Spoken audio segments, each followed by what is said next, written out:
There are 3,800 vendors in cybersecurity right now, so getting attention is tough, especially for less well-known startups.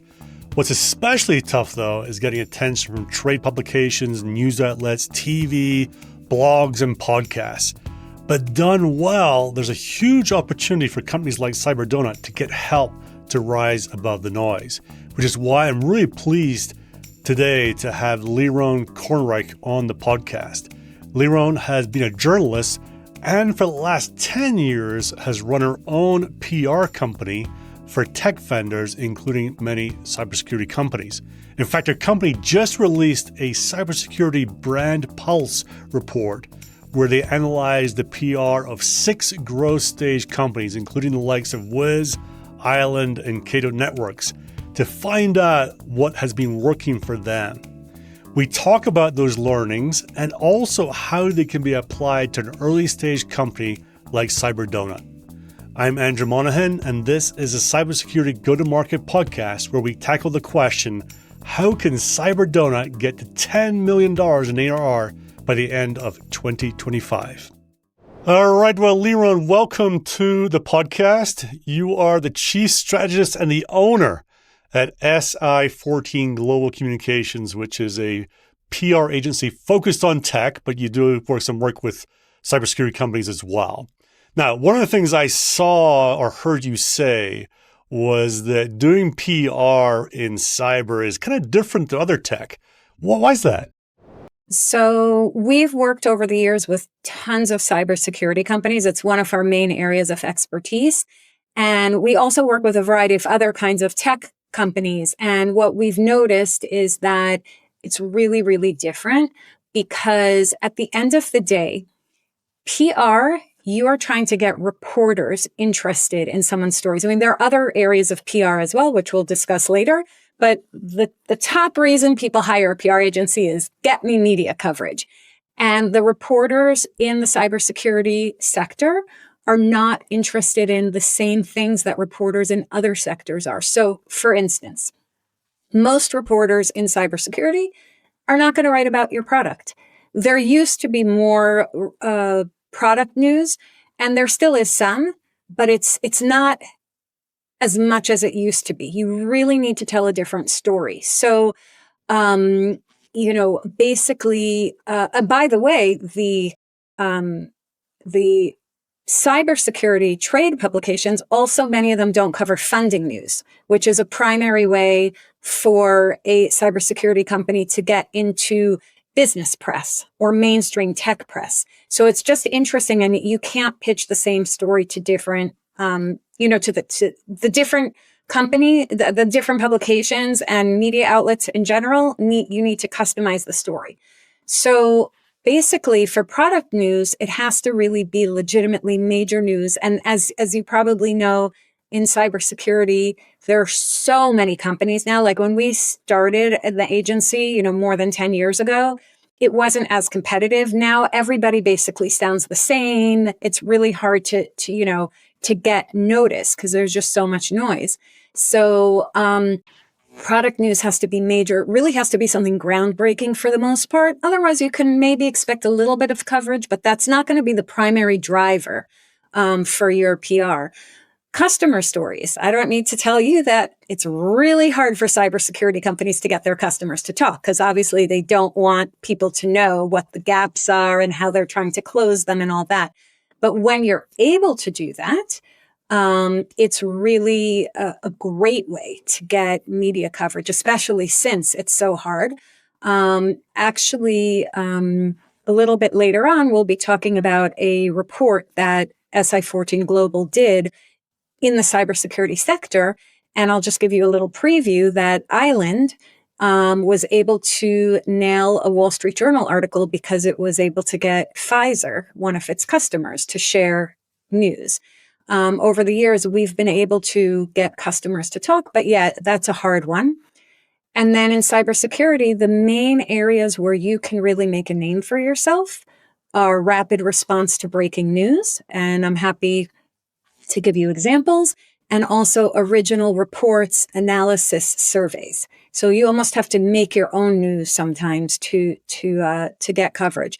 And that's not the case for consumer products. It's not the case for a lot of other areas. But in cybersecurity, it's a different game. Well, I know in cyber, we do like to feel like we're different, but it's good to hear from a different perspective how sometimes you do have to be different, right? You have to approach the market a little bit differently all the time. You mentioned the report. This is your company's brand pulse report for cybersecurity. To quickly tee it up for those listening, you looked at 6 companies, Wiz, Sneak, Cato Networks, Clarity, Sierra, and Island, and you mentioned Island before. And you looked at what they were doing and what they were able to get in terms of their coverage. You mentioned Island, right? I mean, I think about Island, and I think that there's a company that is trying to create a category, right? So they're trying to do things a little bit differently. They do get some coverage out there that I've seen, but perhaps not as much as other companies. I noticed in your report actually that their share of voice, which is a term I'll probably ask you to explain to us, is a lot lower than some of the other companies in the mix. Mm-hmm. So it's kind of fascinating to see that they're probably punching a little bit above their weight, it seems like. Yeah. So that's the Brand Pulse report. Basically, we took the companies that you mentioned and we chose them because they're high growth cybersecurity startups. So we figured that these are the kind of companies that other companies are watching, saying, "Oh, wait, how did you do that?" And we analyzed thousands of articles about each of them, and we basically pulled out the best takeaways that other cybersecurity companies can leverage in order to do PR, well, because each of them have strengths and weaknesses like any company. So we really focused on what are they each doing well. And in the report, other than speaking specifically about what they did, we also have a lot of takeaways and tips, et cetera, on how you can do it for your own company. And essentially, share of voice, which you mentioned. One of the drivers for the report is that CMOs especially, but also we hear this a lot from CEOs and boards. They're always like, how do we measure PR? How do we measure if we're doing it right? And one of the terms that we hear a lot is, tell us, what is our share of voice? It's really a key metric to CMOs and boards for understanding a brand's media presence and visibility. But the thing is that it can be very, very, very misleading. So you can pull data on share of voice and it could tell you almost nothing about what's actually happening, because share of voice also includes things like when you put out a press release, the press release pickups. Are anyone reading those? There's a lot of misleading information. And what we did in the report is we removed all that and tell you what's really happening. So with Island, the example is their share of voice was actually very low compared to the other companies. But that doesn't mean that they're doing it wrong, because if you go by quality versus quantity, how valuable is that Wall Street Journal article versus, 50 articles in other, let's say press release pickups? It's much more valuable. So again, we didn't name a winner or anything like that. But when you're trying to reach a high impact publication, then okay, that's one piece of coverage. Your share of voice might be low, but that doesn't mean you don't want to be in the Wall Street Journal, right? So it's tricky. I know people love data and they want to know exactly pinpoint the impact, because PR, a lot of times the agency is being paid a significant chunk of, for an outside vendor, and you want really hard data, but it's so important to break it down and understand quality versus quantity and all these other things that, we explain in the report.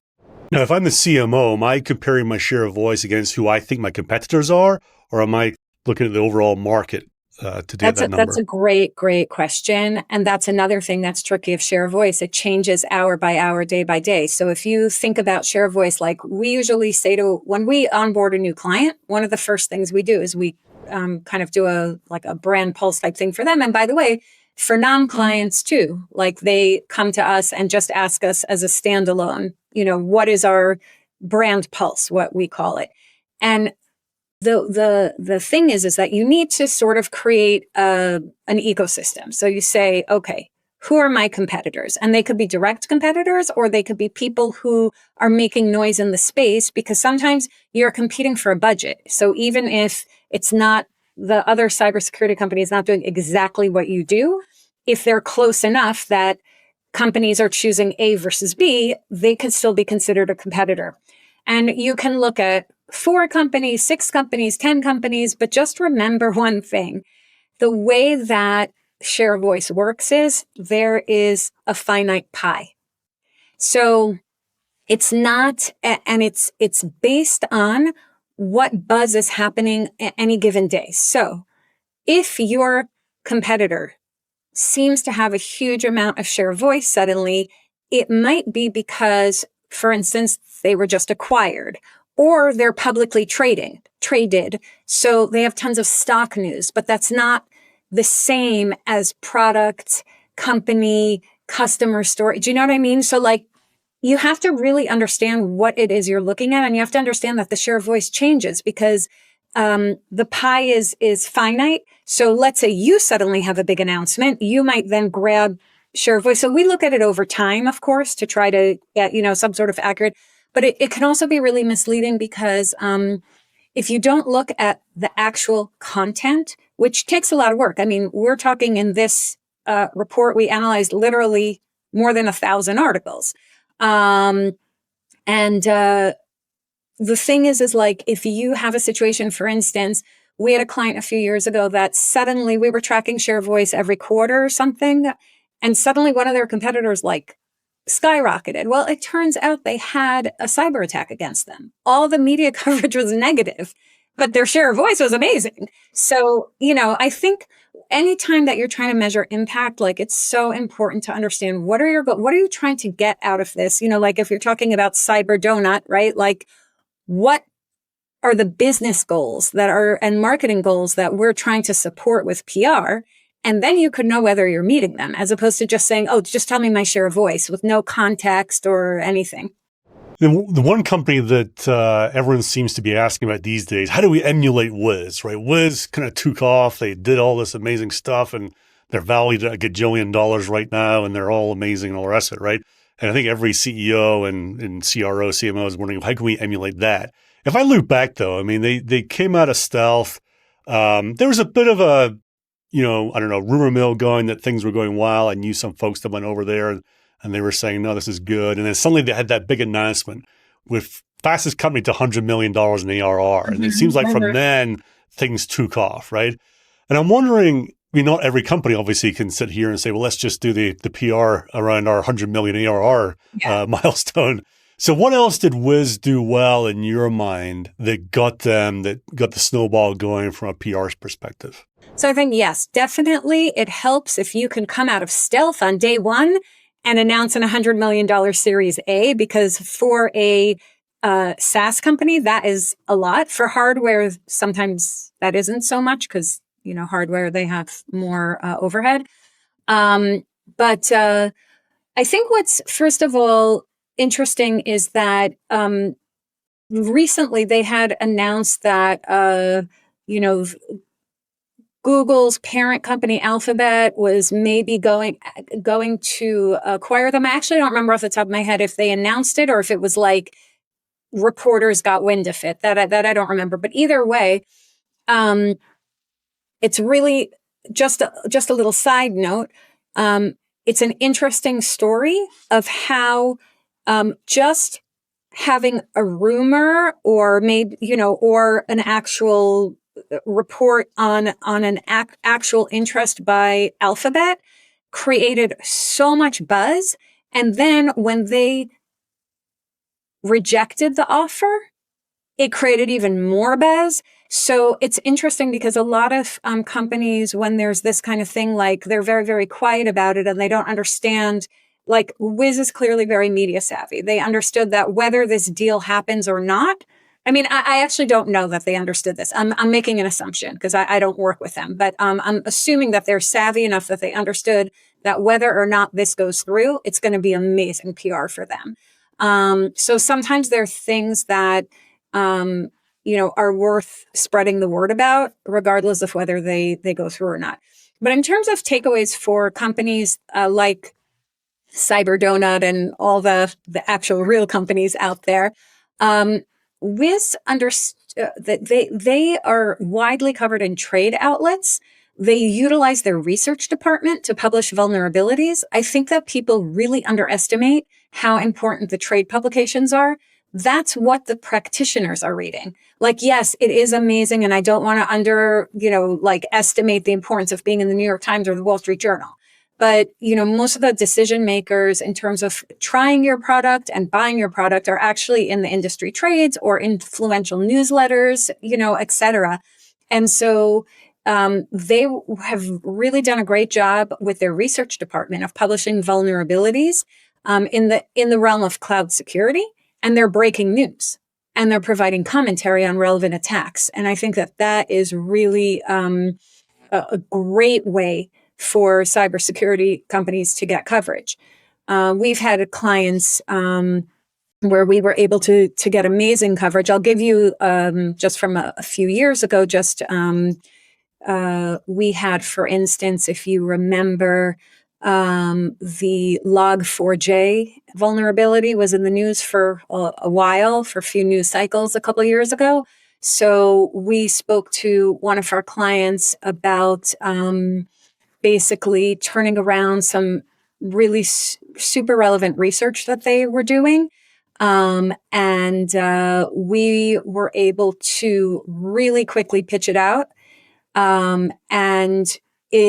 This was a case where it directly generated relevant sales leads with requests for demos, which usually PR is really a top of the funnel activity. And you don't always see the connection between, media coverage, let's say, or analyst reports or whatever, and sales. It's one touch point or a few touch points in the sales chain, but it's usually top of the funnel. Here was like the CEO called us up and he was so excited because it actually generated sales leads directly. And by the way, it was coverage in the trade publications that generated that. Another time we had a client that was involved with like all different kinds of research in the dark web. And so there were some major ransomware attacks at the time. And we were able very quickly we brainstormed with their marketing team, different topics. And they decided with us that we're going to focus on how companies are being affected by these specific attacks that were in the news. And when we received the results, we were able to pull from those the interesting findings, create our own little report, and send them out for coverage. And we got some great coverage from that. So it is doable by even companies that don't have $100 million to spend.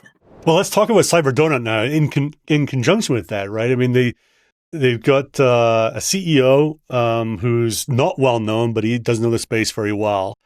And it seems to me that to jump on, take Log4j, for example, there's going to be a lot of companies, and if I'm a reporter somewhere, I'm looking for people I recognize or names I trust or whatever. How would you advise someone like Cyberdonut or Bill himself to become that person that they actually want to talk to and want to hear from when these things happen? Sure. So first of all, the main thing that people should realize about PR is that you need to stop thinking that everybody wants to hear all day about your product. I think that one of the biggest mistakes that executives who are not media savvy, they think that, okay, my big contribution to the conversation is going to be, well, if only you use our product, then you're not going to have this, issue with these kinds of attacks. And that might be the case, but that's not what's going to get you into the news cycle. What's going to get you into the news cycle is either original analysis, original data, or sometimes it could be a educated guess. Like we had a client years ago, there was an attack, and most of our clients are very, unless they are 100% sure of who is behind the attack, for obvious reasons, they're not going to go say. But he was fairly certain, and he was able to couch it. It's too early it was breaking news. It's too early to know, but this has the fingerprint of whatever group it was. And he wasn't afraid. Like, we had a conversation with him and he's like, but I might be wrong. And we said, okay, but you're explaining that this is an educated guess. And then he was able to explain why and what does this mean and whatever. So there, it wasn't original research. It was just that he was able to bring something to the table. Other people were not going to report, the really big companies were not going to reporters and daring to guess who is perpetrating this attack and why. They're not going to risk that necessarily unless they're really, it's not always a good thing to do. But in this particular case, it was a very well-educated guess. And then it's interesting because, the reporters in the trade publications and podcasts that are very focused on cybersecurity and things like that, they ask you much more deep questions because their audience, they're knowledgeable and their audience is really knowledgeable. But it's interesting, like we've had clients say to us like, oh, but the Wall Street Journal reporter, they just asked me to explain what does this malware even mean? And they were like, that's so basic. And I'm like, yeah, but think about who's reading their publication. It's not cybersecurity professionals only. It's people who just, maybe you're the CEO of a large corporation in healthcare and you're not the CIO or whatever. So like, in other words, like it's different audiences and what you bring to the table is different. But definitely you're right that they mostly want to talk to people who are credible and known. So you need to bring something. Sometimes if you had a survey or report even a few months ago, but it is the only report that has information that's relevant to this attack, you can go with that too. So Leron, let's learn a little bit more about you personally now. I've got my list of the 49 questions I have. The good news is we spin the wheel to just get 3, not ask you all 49. So let me just spin the wheel and see what number it comes up with. All right, number 20. Leron, how did you make money as a kid? It was so much fun. I was a dog walker for a while, and I love dogs, but I never had, I had a dog for a short time, but whatever, allergies, this, that, whatever. Dog walking. That was my solution, make some money and play with the dogs and, replacement pet.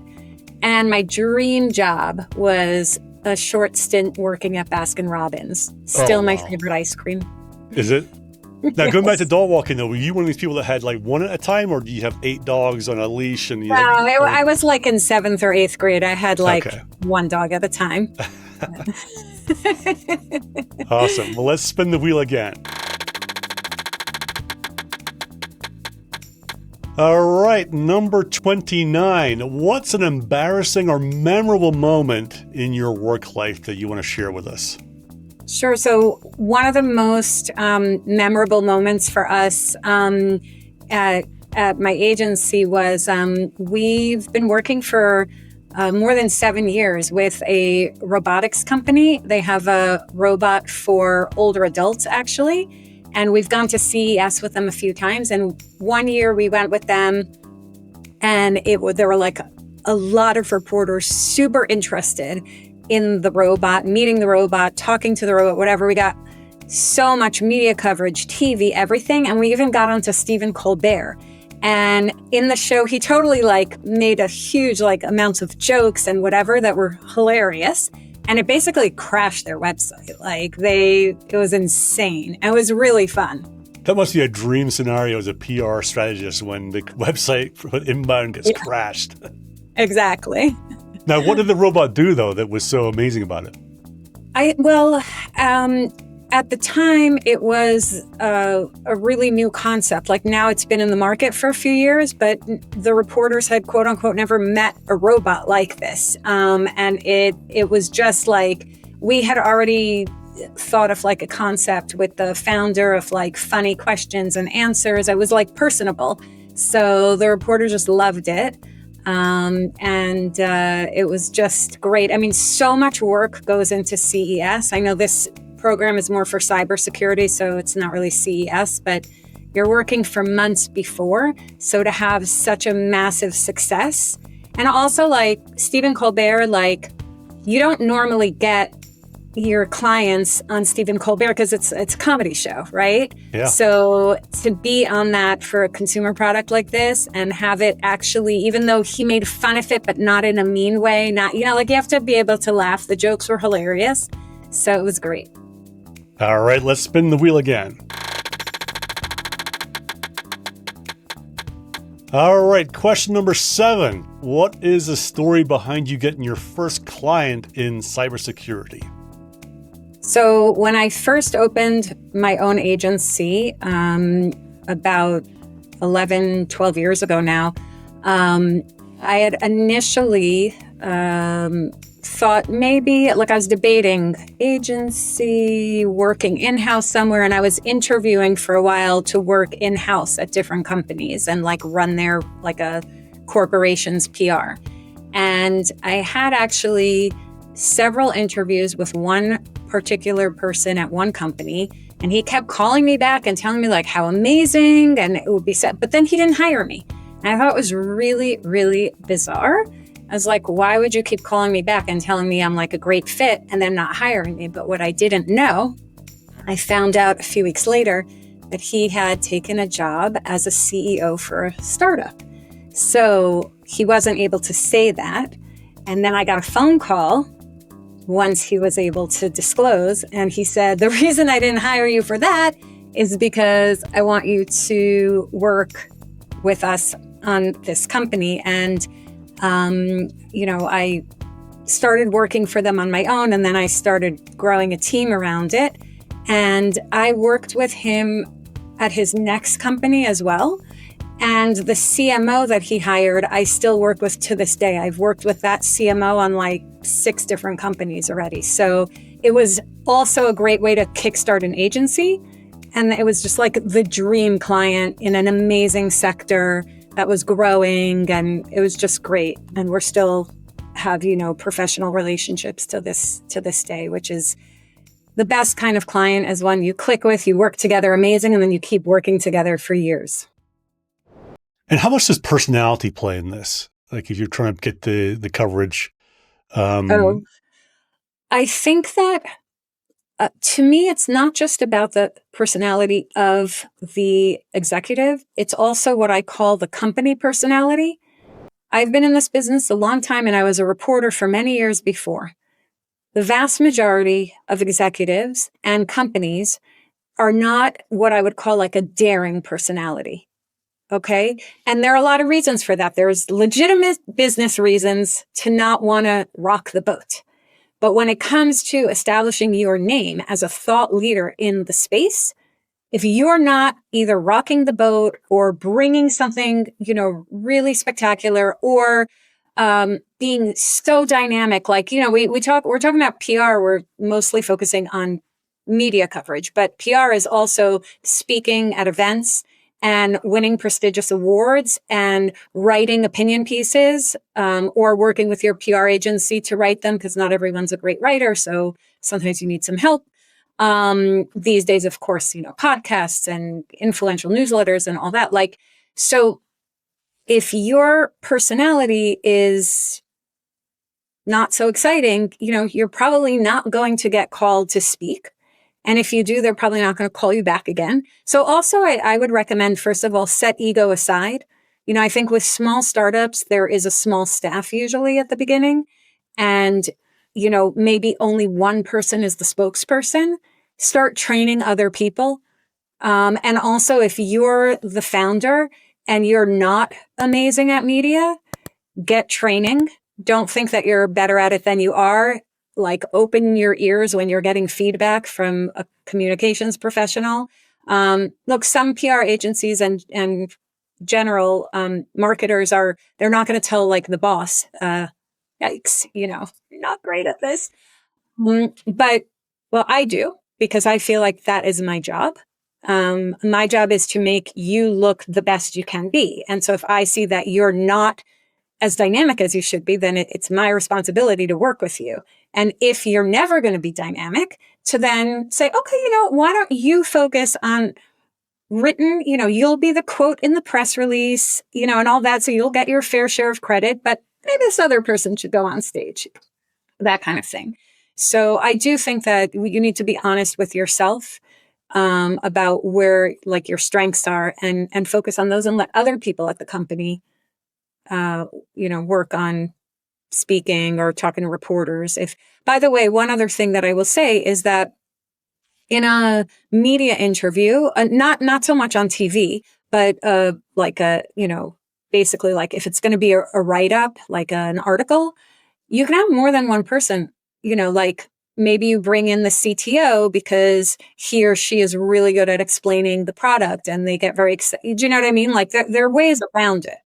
And I would imagine you might have different people depending on the audience, right? So to your point, the trade rags and the ones that are podcasts for, the actual cybersecurity practitioners, you might have a very different person than the person you put in front of, the Wall Street Journal or whoever it might be. For sure. I think it's also based on topic. So your CTO or someone in R&D, for instance, when let's say you have an amazing product announcement, it's not necessarily the right opportunity for the CEO, who's supposed to be the visionary, to take that interview. It might be much more appropriate for someone in research or, or the CTO or whatever, to take that interview. Because think about it, like you're trying to usually position the CEO and or founder as thought leaders in the space, as people who really understand how companies should be approaching whatever the challenge is. And so if they're, in the weeds explaining, doing a demo, it's not that it's not appropriate, but it just seems more appropriate to let someone more technical do it. Right. And you mentioned before about the temptation to talk about product, right? How do you coach someone off that? Because I think it's a default reaction at times, right? I get it, right? If you're building an amazing product and it's 90% what you talk about inside the company, it's really hard to switch off and talk about something different in front of other people. How do you coach someone on that? I have to say it's hard because being a thought leader is hard. You actually need to think big thoughts. And a lot of times, even the smartest people, they're so busy working on their product that it just like fills up their whole mind. And what we do is we will bring in items from the news or trends that we're seeing, and we'll start asking them, well, how do you see this? How do you see that? What are your customers saying? Like different things. There are some people that are never going to be able to speak about anything but their product. That's life. But with the right prompting, a lot of people can do it. I will say from a PR perspective, if you want to have an article that is 100% about your product and has, links back to your website and is really salesy, sponsored content, sponsored speaking. And there is a role for that. Like for most of our clients, we do earned and we do sponsored, but you should understand before you spend money on sponsored, what is your goal? And I still think that you want to make whatever sponsored content you're working on interesting. You can't force somebody to listen to your speech. You can't force somebody to read an article. It has to be, you should always be thinking about the perspective of your target audience, not what is interesting to you, what is useful and interesting to them. And I think that is the key mistake that people tend to make, is that they're constantly thinking about, well, we want to just tell people about how amazing our product is and, whatever. That's great. But if I don't even understand why I should care and what problem in my life it's going to solve and how it's going to get me a raise or how it's going to get me a promotion or how it's going to, let's say you're a CISO, stop me from getting fired because I missed this huge thing and we had an attack, right? Like you have to think from the other perspective. And the same thing when you're working with the media, what is interesting to the reporter and to their audience? I mean, we prep our clients before they take an interview, but like it's really, really critical to understand that like the story that is going to be interesting to someone who works at dark reading and to their audience is very, very different than the story that is interesting to someone reading Newsweek or Time or something like that. Let's take dark reading as an example then. How much time would Bill, the CEO, if he's the appointed person, actually get with a reporter from dark reading? And then how much of what he talks about will actually end up being an article, roughly?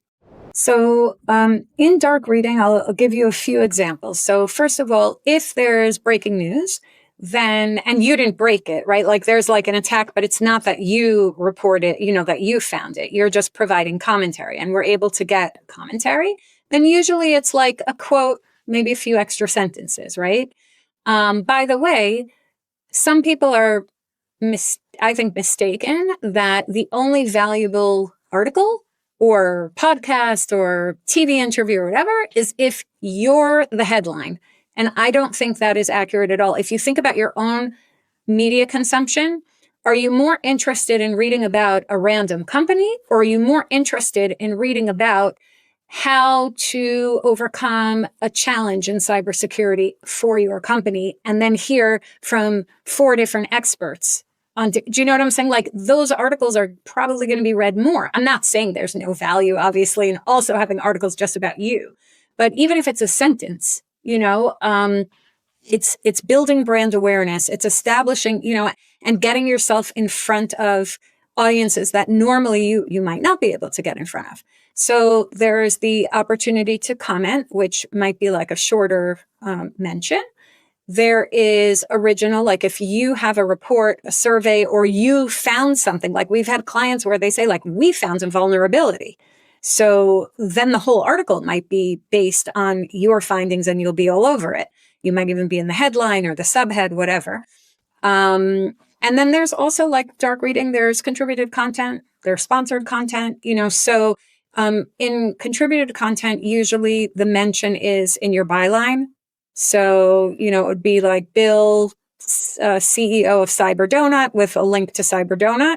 So it's more light touch. Sponsored content, you can, put a plug for the company in it, basically.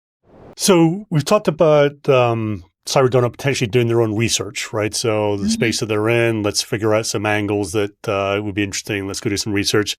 We talked about as news comes up, making Bill or whoever it might be a natural place for people to go to get a comment, get a insightful quote that is more than a boring one, right?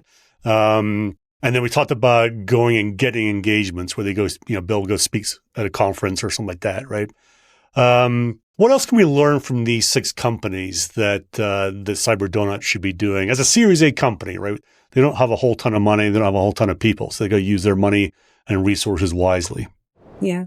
Well, I would say, first of all, that if you are going to an event anyway, let's say you're going to have a booth at an event, use it also as a PR opportunity. So let's talk about, let's say, Black Hat and RSA, which are highly relevant to cybersecurity companies, of course.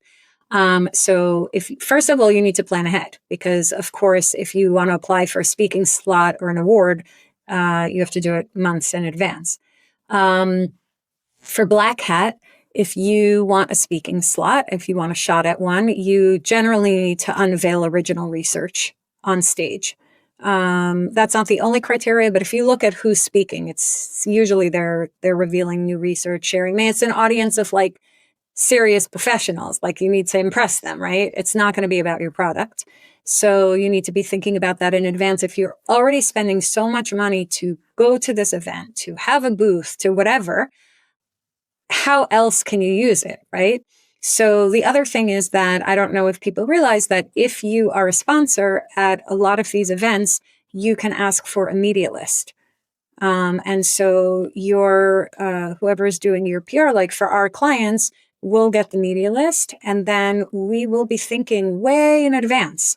Should we announce something? Should we, like you want something exciting, and then there are pros and cons of like, should you announce it before, during, or after the event? But the event itself is an opportunity to meet reporters and analysts face to face. Now they're really busy. So you need a reason why to meet with them. Why to meet with them? That's a great sentence. Why they should meet with you. So that's something that we work on strategy-wise. Like we might hold an announcement for a month or two if we think it's going to be more impactful for RSA. By the way, we didn't really talk about analysts, but analyst relations are another really important thing. I think that one of the biggest mistakes that I see the earlier stage startups make is to rush to have a paid relationship right away. When you have a limited budget, I do think analysts play a very important role when you are a little bit more mature. When you have a limited budget, there are many things that you can do for free before you sign up. And if you sign up, like many of our clients have paid relationships with analyst firms, make sure you leverage everything that you are paying for. Because what we discovered years ago is that our clients are paying tens of thousands of dollars for analyst subscriptions. Really, some of them, like if you're like a huge company, you might say, okay, whatever, that's just like a drop in my budget. But we had companies where this was like really significant for them. And we were like, have you had any inquiries? Did you ask them this? And we realized like they weren't doing that because they either didn't have time or they didn't know. And analyst relations is something that, the team at SI14 Global does all the time, like really strategically. And other than just doing the obvious things you should do, we're also making sure that there's a strategy and that our clients get everything out of it because we know they're paying a lot for it. And RSA, by the way, there are opportunities for early stage startups like Cyberdonut to apply for things like Innovation Sandbox, which if you win, or even if you're a runner up, you usually get a little bit of media coverage and it can open doors for you also on a business level. So just be thinking ahead, what can I do? Especially when you're earlier stage, you maybe don't have the budget to do everything. So if something is free or not exorbitantly expensive to apply to, and you have, that you feel like you're qualified, then you should obviously jump on that. Yeah, it feels like RSA does a good job on the Innovation Sandbox. They've got the early stage expo. It's They're trying to encourage obviously the earlier stage companies to help them shine a little bit. You brought up something that was interesting to me. A bit of a kind of, I don't know, a hot topic, but this whole concept of pay to play a little bit, right? You're talking about maximizing your analyst relationships, talked about getting awards, things like that. In reality, like how does this work? If I'm sitting there as Bill and I'm thinking, God, I'd love to be able to get an award. I'd love to be able to, get some sort of mention in a Gartner report somewhere. Yeah. How much of it is, you got to be a customer to be able to be considered? Or you have to advertise with the public publication you want the award from, and how much of it is, no, you just got to get positioned right? That's actually a really, really good question. And it really depends. It depends on the analyst firm. It depends on the outlet. There are certain analyst firms that are known as pay to play.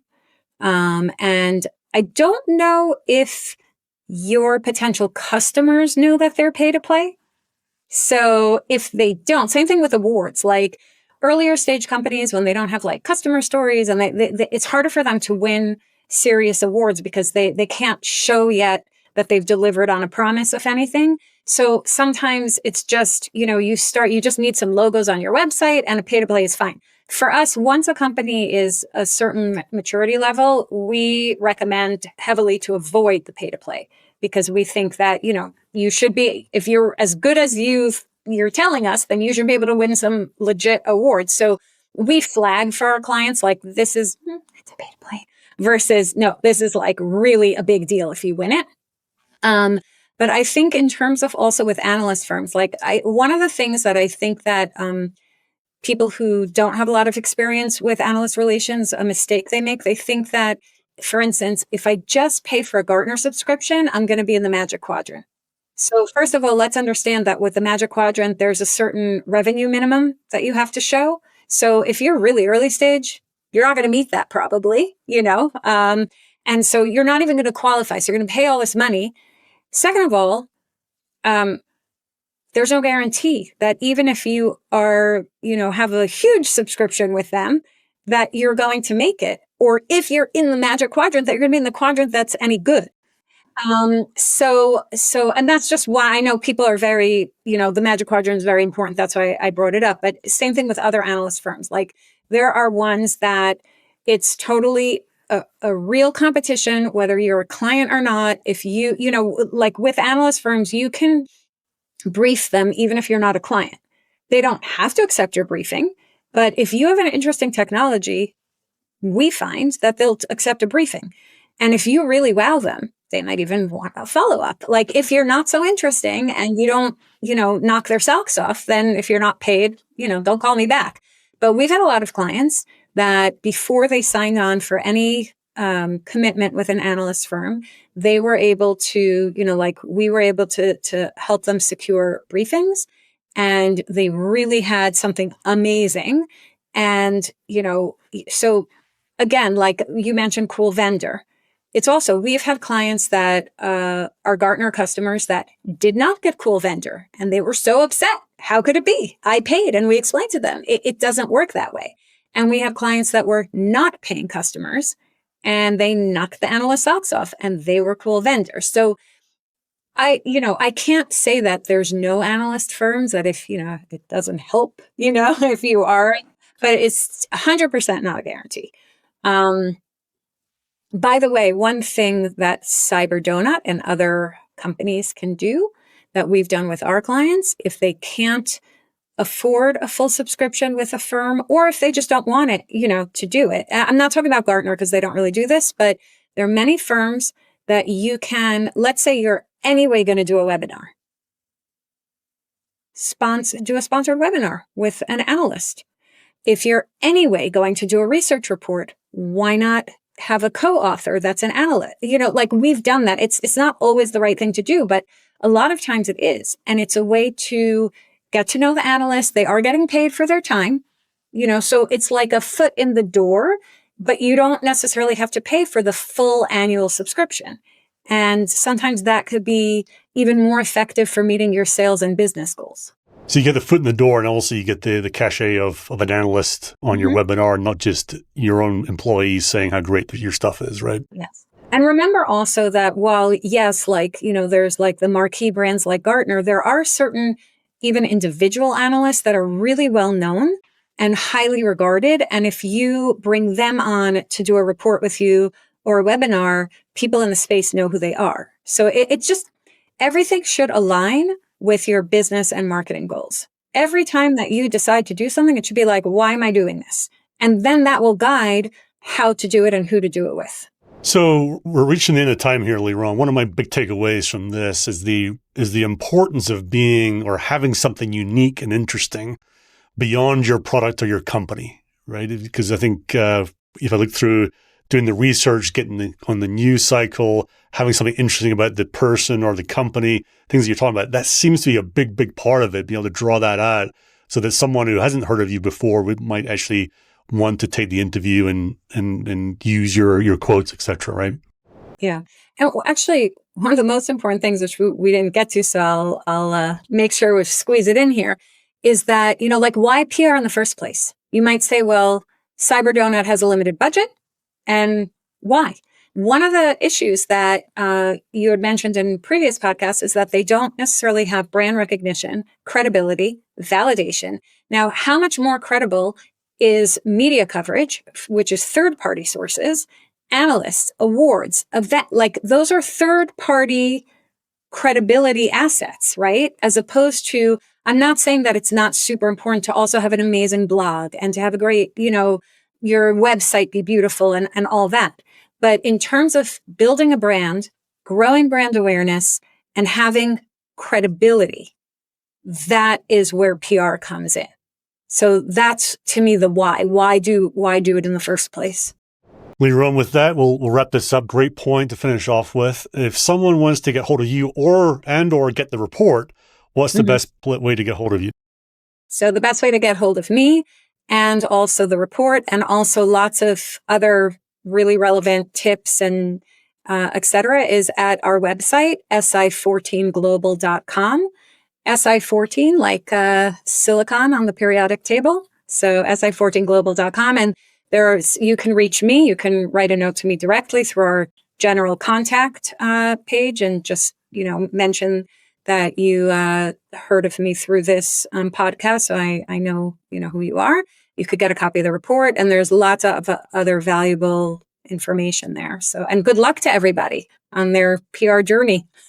Well, there's 3,800 vendors out there right now. So everyone's trying to scramble and get their unfair share of attention. So really appreciate you joining us today and talking through the report, but also how CyberDonut could tackle this awareness problem that they have. So thanks for joining us. Sure. Thanks, Andrew.